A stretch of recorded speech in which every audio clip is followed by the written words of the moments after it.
Hello everyone, quantum mechanics के आज के इस लेक्चर में हम करेंगे स्क्रॉडिंगर वेव इक्वेशन सॉल्व एक और पोटेंशियल सिस्टम के लिए। और वो पोटेंशियल सिस्टम है आज हमारे पास सेंट्रल पोटेंशियल, या फिर हम उसे कह देते हैं स्फेरिकली सिमेट्रिक पोटेंशियल। ठीक है, और उसकी एग्जांपल कौन सी है? उसकी एग्जांपल है हमारे पास यहाँ पे हाइड्रोजन एटम। तो आज हम हाइड्रोजन एटम के लिए स्क्रॉडिंगर वेव इक्वेशन को सॉल्व करेंगे और वहाँ से हमारे पास कुछ आइगन फंक्शंस आएंगे और आइगन वैल्यूज़ आएंगे एनर्जी के। ठीक है, तो आज का हमारा जो टॉपिक है वो है सेंट्रल पोटेंशियल्स, या फिर इन्हें कहते हैं हम स्फेरिकली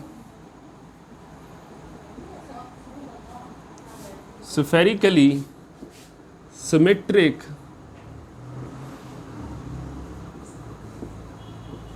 पोटेंशियल्स। और इसकी एग्जाम्पल क्या है हमारे पास? एग्जाम्पल है हमारे पास यहाँ पे हाइड्रोजन एटम। ठीक है, और ये पोटेंशियल कहते किन पोटेंशियल्स को है? कैसे होते हैं ये पोटेंशियल? जो भी पोटेंशियल जो है सिर्फ आर पे डिपेंड करे, थीटा एंड फाई पे डिपेंड ना करे।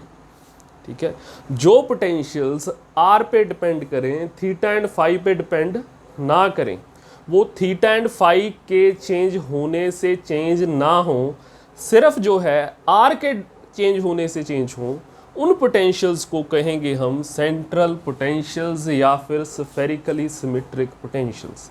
जैसे कि यहाँ पर हमारे पास एक हाइड्रोजन एटम है, उसके न्यूक्लियस में एक प्रोटॉन है हमारे पास और एक इलेक्ट्रॉन जो है वो उसके चारों तरफ रिवॉल्व कर रहा है ऑर्बिट में।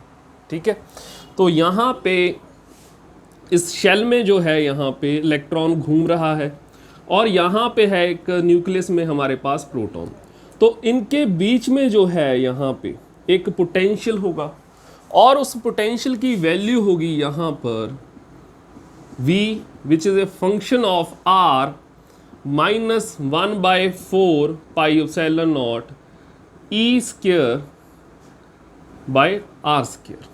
ठीक है, तो ये है यहाँ पे potential between electron and proton. ठीक है, और ऐसा पोटेंशियल अगर आप इसको ध्यान से देखें तो ये पोटेंशियल जो है सिर्फ आर पे डिपेंड कर रहा है, थीटा एंड फाई की वैल्यूज़ पे ये डिपेंड नहीं कर रहा। इस न्यूक्लियस को आप एक बॉल की तरह सोचिए और ये इलेक्ट्रॉन उस बॉल पे किसी भी तरीके से घूम सकता है। ठीक है, ये ऐसे भी घूम सकता है, ये ऐसे भी घूम सकता है, ठीक है, ये ऐसे भी घूम सकता है, किसी भी तरीके से ये घूम सकता है उसके चारों तरफ। लेकिन इसके किसी भी तरीके से घूमने से जो है इस पोटेंशियल पे कोई इफेक्ट नहीं होगा। ठीक है, अगर थीटा एंड फाई को ये चेंज करता है तो पोटेंशियल में चेंज नहीं होता। लेकिन अगर बॉल छोटी हो जाए, अगर ये जो है ये पाथ है, ये रेडियस जो है यहाँ से यहाँ तक ये छोटा हो जाए, आर कम हो जाए, तो यहाँ पे जो है इस पोटेंशियल पे फर्क पड़ेगा, इसमें चेंज आएगा यहाँ पे। ठीक है, अगर डिस्टेंस बिटवीन टू चार्जेस ये चेंज हो जाए यहाँ पे, तो यहाँ पे जो है पोटेंशियल में चेंज आएगा।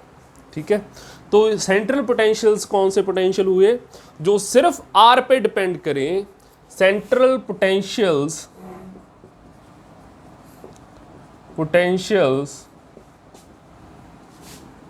are those potentials which depends on R only and not depend on theta and phi। जो सिर्फ आर की वैल्यू पे डिपेंड करें एंड थीटा एंड फाई पे डिपेंड ना करें। तो ये हो गए हमारे पास सेंट्रल पोटेंशियल, या फिर इनको स्फेरिकली सिमेट्रिक पोटेंशियल भी कहते हैं। अब यहाँ पे एक एग्जाम्पल है इसकी हमारे पास, वो एग्जाम्पल है हाइड्रोजन एटम। तो हाइड्रोजन एटम जो है वो भी एक सेंट्रल पोटेंशियल सिस्टम है, या फिर उसको कहें कि ये एक स्फेरिकली सिमेट्रिक पोटेंशियल है, ठीक है। तो यहाँ पे इस सिस्टम के लिए, एक पोटेंशियल सिस्टम के लिए हमने क्या करना है, स्क्रॉडिंगर वेव इक्वेशन को सॉल्व करना है, ठीक है। यहाँ पे है प्रोटॉन, यहाँ पे है हमारे पास इलेक्ट्रॉन, ठीक है। और यहाँ पे प्रोटॉन का मास क्या है mp, यहाँ पे इलेक्ट्रॉन का मास क्या है me, इसको रिप्रेजेंट करेंगे, ठीक है। तो अब देखो यहाँ पे जो है हमारे पास, अगर इस सिस्टम के लिए हमने टोटल हैमिल्टोनियन लिखना हो तो वो क्या होगा, टोटल हैमिल्टोनियन होता है हमारे पास यहाँ पे H is equal to T plus V. T क्या है यहाँ पे, टी है हमारे पास, क्योंकि ये 3 डायमेंशंस में है, ठीक है, ये एक स्फीयर पे घूम रहा है यहाँ पे, ठीक है। तो यहाँ पे जो हमारे पास टी होगा, ये होगा यहाँ पे P square by 2m minus H cut square by 2m del square plus potential क्या है हमारे पास, पोटेंशियल है हमारे पास ये यहाँ पे, ये है यहाँ पे हमारे पास पोटेंशियल। तो ये है यहाँ पे हमारे पास टोटल हैमिल्टोनियन, ठीक है। तो क्या हम यहाँ पे मास किसका लेंगे, यहाँ पे मास किसका यूज़ करेंगे, यहाँ पे मास यूज़ हुआ है इस हैमिल्टोनियन में। तो मास की जगह, क्योंकि ये एक 2 बॉडी प्रॉब्लम है, ये क्या है हमारे पास 2 बॉडी प्रॉब्लम, ठीक है। तो हम इस 2 बॉडी प्रॉब्लम को रिड्यूस करेंगे 1 बॉडी प्रॉब्लम में by using reduced mass concept. तो रिड्यूस्ड मास कंसेप्ट का यहाँ पे यूज़ करके हम इस 2 बॉडी प्रॉब्लम को सबसे पहले क्या करेंगे, 1 बॉडी प्रॉब्लम में यहाँ पे रिड्यूस कर लेंगे, ठीक है। तो यहाँ पे हमारे पास है सेंटर ऑफ मास, और इसके अराउंड जो घूम रहा है हमारे पास इलेक्ट्रॉन, ठीक है। और यहाँ पे जो है हमारे पास जो रिड्यूस्ड मास है, रिड्यूस्ड मास है म्यू, ये है हमारे पास me by mp plus me, ठीक है। तो यहाँ पे आएगा हमारे पास रिड्यूस्ड मास, ठीक है। तो ये हमने 2 बॉडी प्रॉब्लम को 1 बॉडी प्रॉब्लम में यहाँ पे रिड्यूस कर लिया, और यहाँ पे जो है इसी म्यू को, जो कि रिड्यूस्ड मास है हमारे पास, इसे ही यहाँ पर यूज़ करेंगे, ठीक है।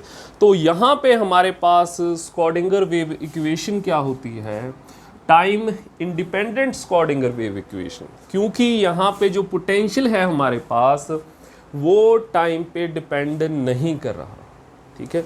तो यहाँ पे हम time independent Schrödinger wave equation use करेंगे, और यहाँ पे हमारे पास स्क्रॉडिंगर वेव इक्वेशन होती है H, यहाँ पे हमारे पास total wave function E, total wave function, ठीक है, ये है हमारे पास, ये है स्क्रॉडिंगर वेव इक्वेशन। और इसमें यहाँ पे जो हमारे पास ये वेव फंक्शन है, ये वेव फंक्शन जो है हमारे पास, ये फंक्शन है यहाँ पर r थीटा एंड फाई का, ठीक है, स्फेरिकल कोऑर्डिनेट्स में, ठीक है। तो ये है हमारे पास total wave function, total wave function. तो इस इक्वेशन में अगर हम h की वैल्यू यहाँ पे पुट करें तो minus H cut square by 2 mu del square plus v which is a function of r, और यहाँ पर psi r is equal to E psi which is a function of R theta and phi. ठीक है, तो ये आ गया यहाँ पर। अब यहाँ पर जो है डेल स्क्वायर की वैल्यू, डेल स्क्वायर की वैल्यू यहाँ पर होती है हमारे पास 1 by R square D by D R, और यहाँ पे होगा R square curly by curly R plus 1 by R square sine theta D by D theta, और यहाँ पे होगा हमारे पास sine theta D by D theta, और यहाँ पे plus 1 by R square sine square theta D by D phi square. ठीक है, तो यहाँ पे ये विजिबल है आपको, इसको यहाँ पे लिख देता हूँ मैं। तो ये होगा यहाँ पे 1 by R square sine square theta D square by D phi square. ठीक है, तो ये है हमारे पास यहाँ पे डेल स्क्वायर की वैल्यू। तो इस डेल स्क्वायर की वैल्यू को हम यहाँ पे पुट करेंगे इस इक्वेशन में। तो यहाँ पे डेल स्क्वायर को हमने पुट किया तो हमारे पास आया H cut square by 2 mu, यहाँ पे आ गया हमारे पास 1 by R square curly by curly R, R square curly by curly R plus 1 by R square sine theta curly by curly theta sine theta curly by curly theta, और यहाँ पे plus 1 by R square sine square theta curly by curly theta curly square by curly phi square आएगा यहाँ पे। ठीक है, तो ये आ गया यहाँ पे। इसके बाद आया है हमारे पास यहाँ पे आएगा पोटेंशियल, यहाँ पे function psi plus potential function psi हमारा is equal to energy and ये फंक्शन साई। ठीक है, अब देखो यहाँ पे, अब यहाँ पे इस इक्वेशन में क्या करना है हमने कि एक हमारे पास यहाँ पे और ऑपरेटर होता है, वो है यहाँ पे एल स्क्वायर। इस एल स्क्वायर की वैल्यू को भी आपने याद रखना है। एल स्क्वायर हमारे पास यहाँ पे होता है माइनस एच कट स्क्वायर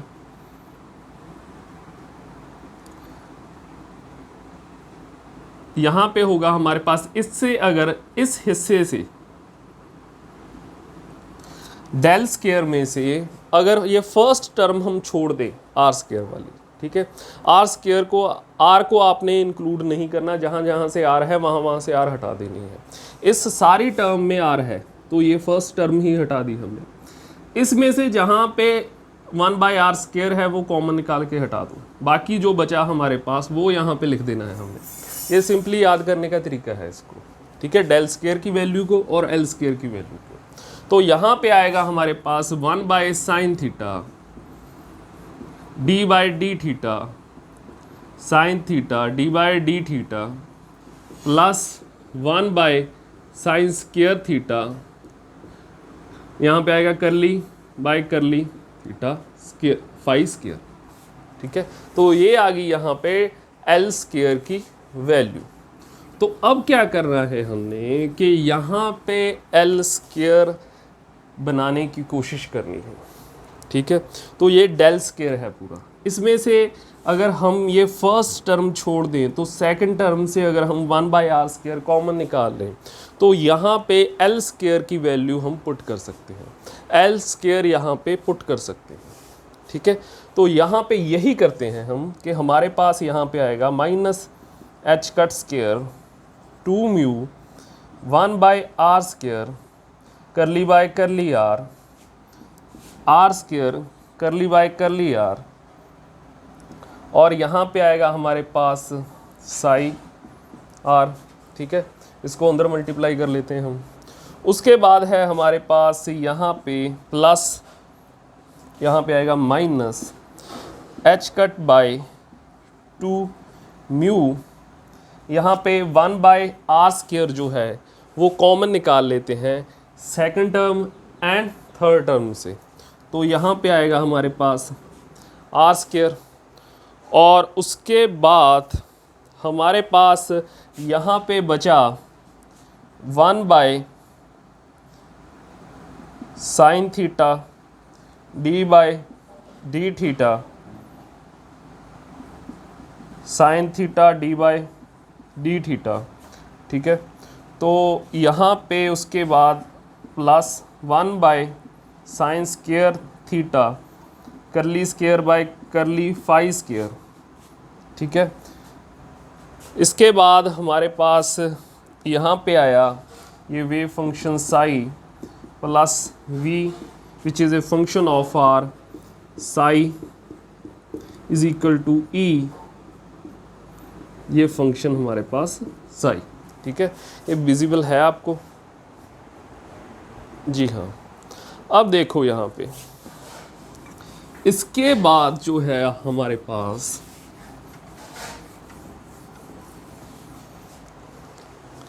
इसके बाद ये वाले पोर्शन पे आप ध्यान दो, इतनी टर्म में ये हमारे पास यहाँ पे है l², ठीक है। तो इसको यहाँ पे l² पुट कर सकते हैं हम, तो इसको पुट कर देते हैं हम l²। तो यहाँ पे आया हमारे पास minus H cut square by 2 mu 1/r² curly by करली r r² करली बाय करली r, यहाँ पे हमारा साई स्टेट। उसके बाद है यहाँ पे माइनस एच कट स्क्वायर, यहाँ पे आएगा 2 म्यू, यहाँ पे l यहाँ पे पुट करना है हमने, तो यहाँ पे जो है माइनस एच कट स्क्वायर से डिवाइड करना पड़ेगा इसको, ठीक है। तो ये डिवाइड कर दिया हमने। तो उसके बाद हमारे पास यहाँ पे l² आ जाएगा, ठीक है।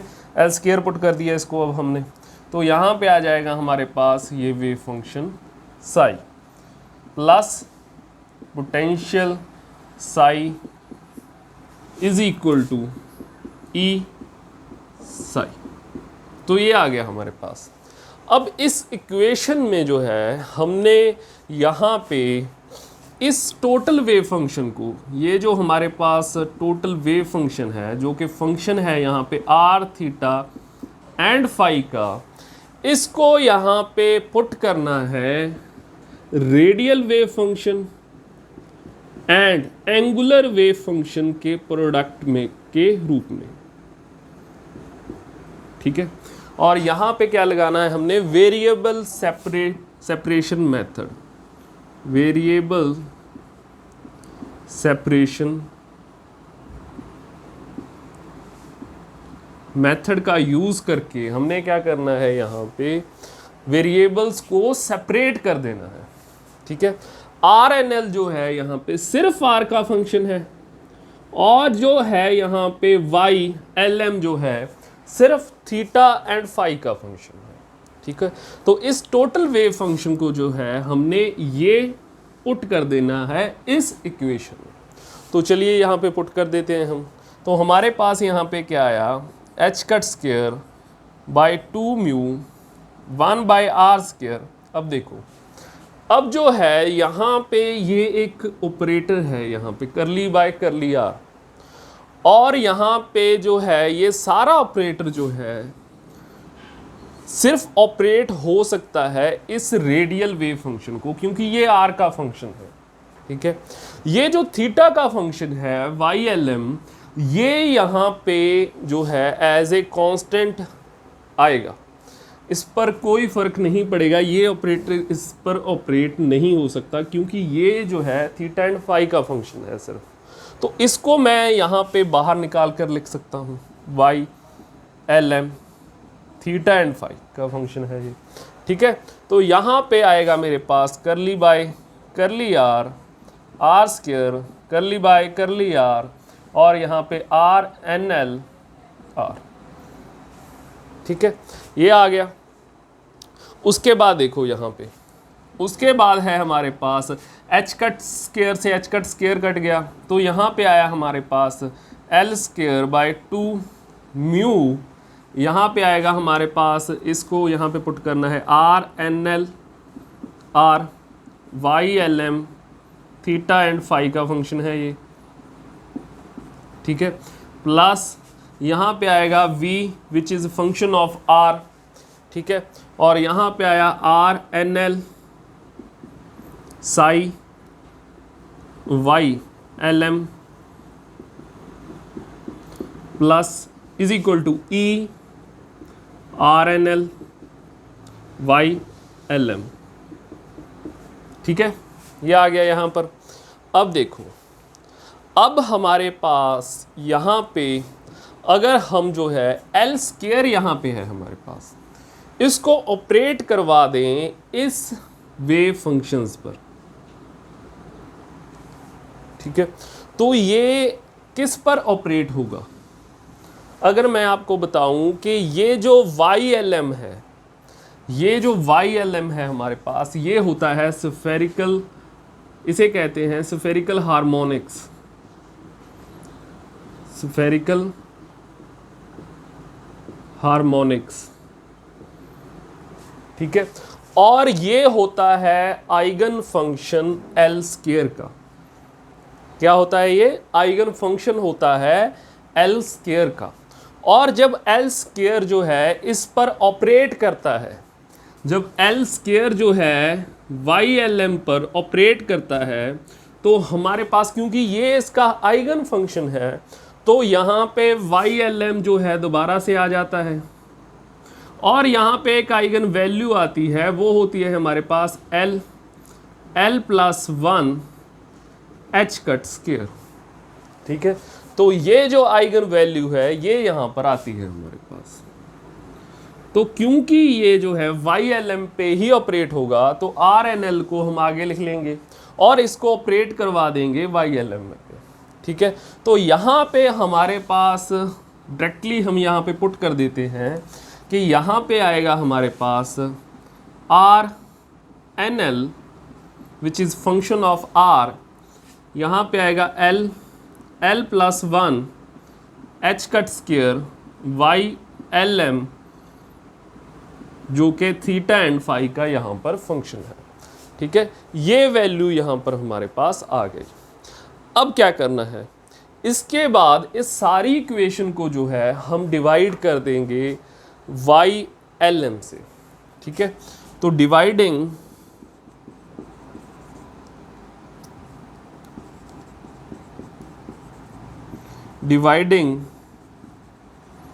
This equation by YLM which is a function of theta and phi, ठीक है। अगर इस सारी इक्वेशन को हम इससे डिवाइड करें तो हमारे पास यहाँ पे आएगा minus H cut square by 2 mu 1 by R square curly by curly R square curly by curly are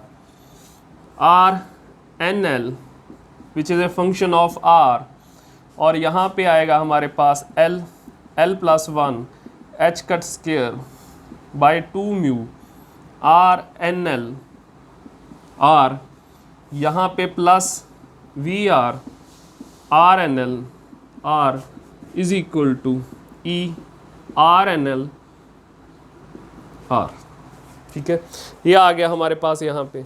अब देखो, अब क्या करना है यहाँ पे, अब जो है यहाँ पे अगर हम यहाँ से RNL R को कॉमन निकाल लें यहाँ से सेकंड एंड थर्ड टर्म से, ठीक है, तो हमारे पास यहाँ पे क्या होगा, हमारे पास यहाँ पे होगा plus V which is a function of RNL R, ठीक है। ये आ गया यहाँ पर। उसके बाद देखो आप, ये जो टर्म है यहाँ पे,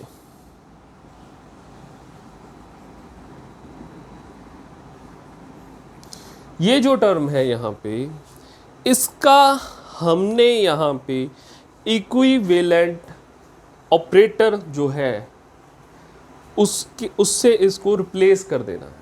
इक्विवेलेंट ऑपरेटर जो होता है, मैंने आपको जब कम्यूटेटर ऑपरेटर करवाए थे वहाँ पे आपको ये कंसेप्ट जो है मैंने अच्छे से करवाया हुआ है। इक्विवेलेंट ऑपरेटर में क्या होता है, अगर मैं यहाँ पे मान लो x एंड px का हमारे पास जो कम्यूटेशन ब्रैकेट आई थी, कम्यूटेटर ब्रैकेट आई थी, वो उसकी वैल्यू आई थी एओटा h कट, ठीक है। तो यहाँ पर अगर मैं इस जो हमारे पास यहाँ पे ये कम्यूटेटर ब्रैकेट है इसे खोलूँ तो हम यहाँ पे इसको लिख सकते हैं x P x minus P x x, ठीक है। और अगर इसको ऑपरेट करवाऊँगा मैं साई एक्स पर यहाँ पर, तो ये देगा aorta H cut Sai x, ठीक है। तो यहाँ पर हो क्या रहा है, ये जो ऑपरेटर है, ये वाले ऑपरेटर है जो ये ऑपरेट कर रहा है इस साई एक्स पर और हमें दे रहा है यहाँ पर aorta H cut Sai x. तो ये जो यहाँ पर एओटा एच कट है इसका यहाँ पर ये इक्विवेलेंट ऑपरेटर है।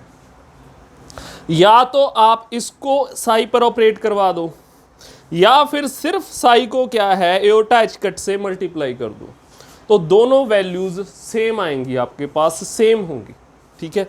ऐसे ही यहाँ पर इसका भी हमारे पास जो है इक्विवेलेंट ऑपरेटर है, वो क्या है, उसको हमने यहाँ पर सब्स्टिट्यूट कर देना है, ठीक है। तो हम अगर यहाँ पे इस टर्म के इक्विवेलेंट ऑपरेटर को यहाँ पे सब्स्टिट्यूट करें तो वो आएगा हमारे पास यहाँ पे minus H cut square by 2 mu 1 by R curly square by curly R square, यहाँ पर आएगा हमारे पास R R N L R, ठीक है। ये है इसका इक्विवेलेंट ऑपरेटर, ठीक है। तो इसको यहाँ पर सब्स्टिट्यूट कर देते हैं हम। उसके बाद हमारे पास ये वाली टर्म आ गई, इसको मैं लिख सकता हूँ वी इफेक्टिव, ठीक है। इसको यहाँ पे पुट कर देते हैं हम वी इफेक्टिव। तो वी इफेक्टिव हमारे पास क्या है, ये है हमारे पास यहाँ पे L plus 1 H cut square by 2 mu, इसको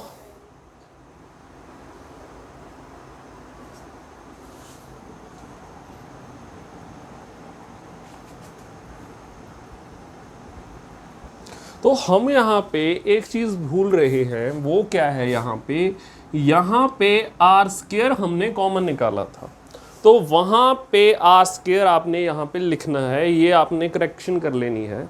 जहाँ जहाँ भी मैंने सिर्फ 2 म्यू लिखा है वहाँ पे आर स्क्वायर इसके साथ आएगा यहाँ पे, ठीक है। और यहाँ पे भी आर स्क्वायर आएगा, यहाँ पे भी आर स्क्वायर आएगा हमारे पास, ठीक है। तो यहाँ पे वी इफेक्टिव क्या होगा, यहाँ पे 2 म्यू आर स्क्वायर प्लस हमारे पास क्या है ये v which is a function of r, ठीक है। ये है v इफेक्टिव। तो इसे हम यहाँ पे लिखेंगे v effective r n l which a function of r is equal to e r n l r, ठीक है। ये आ गया। अब इसके बाद क्या करना है हमें, इसके बाद हमने यहाँ पे इस सारी इक्वेशन को मल्टीप्लाई कर देना है यहाँ पे r से। यहाँ पे तो यहाँ पे इस सारी इक्वेशन को हम जो है मल्टीप्लाई कर देंगे r से। तो multiply this equation by r।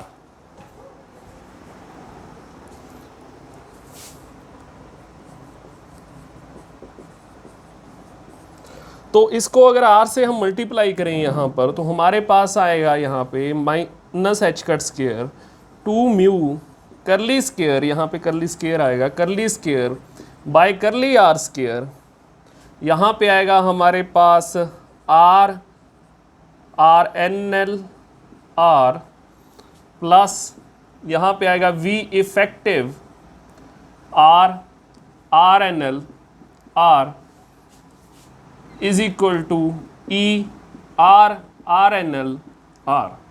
ठीक है, ये आ गई हमारे पास यहाँ पे इक्वेशन।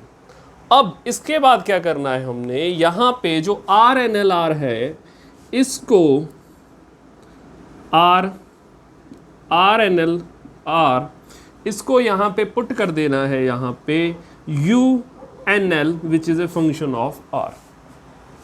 ये यहाँ पे हमने सब्स्टिट्यूट कर देना है। ठीक है, तो यहाँ पे अगर हम इसको सब्स्टिट्यूट करें तो हमारे पास आएगा minus H cut square 2 mu curly square curly R square, यहाँ पे आएगा म्यू, ये है U N L R plus V effective U N L R is equal to E U N L R. ठीक है, तो ये आ गई हमारी रेडियल इक्वेशन जो कि सिर्फ जिसमें आर के फंक्शंस हैं। ठीक है, और इसी रेडियल डिफरेंशियल इक्वेशन पे हम पहुंचना चाहते थे। तो इस रेडियल डिफरेंशियल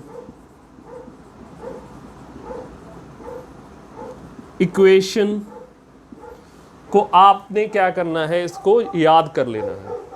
ठीक है, ये जितने भी हमारे पास यहाँ पे सेंट्रल पोटेंशियल्स होंगे वहाँ पे ये यूज़ होगी। ठीक है, यहाँ पे अलग अलग टाइप ऑफ सेंट्रल पोटेंशियल्स के लिए हम यहाँ पे वी आर जो है यहाँ पे सब्स्टिट्यूट करेंगे और इस इक्वेशन का वहाँ पे यूज़ कर सकते हैं। ठीक है, हाइड्रोजन एटम को यहाँ पे हम कर रहे थे, तो यहाँ पे जो V इफेक्टिव में वी आर की वैल्यू है, तो वी आर की वैल्यू यहाँ पे क्या थी हमारे पास, वी आर की वैल्यू थी -1/4 pi epsilon not E square by R square. ठीक है, तो यहाँ पे इसको सब्स्टिट्यूट कर सकते हैं हम। ठीक है, तो ये है हमारे पास रेडियल डिफरेंशियल इक्वेशन। तो यहाँ पे इसके जो सॉल्यूशन आएंगे हमारे पास वो आएगा, यहाँ पे इसका सॉल्यूशन जो आएगा हमारे पास, तो इस डिफरेंशियल इक्वेशन के जो हमारे पास सॉल्यूशंस हैं और यहाँ पे जो एनर्जी स्टेट्स आएंगी उसको हम नेक्स्ट लेक्चर में डिस्कस करेंगे। ठीक है, तो आज के लेक्चर में हम सिर्फ जो है यहाँ पे रेडियल डिफरेंशियल इक्वेशन तक ये हमने निकालनी यहाँ पे सीखी है। ठीक है, तो आज के लेक्चर में इतना ही। Thank you.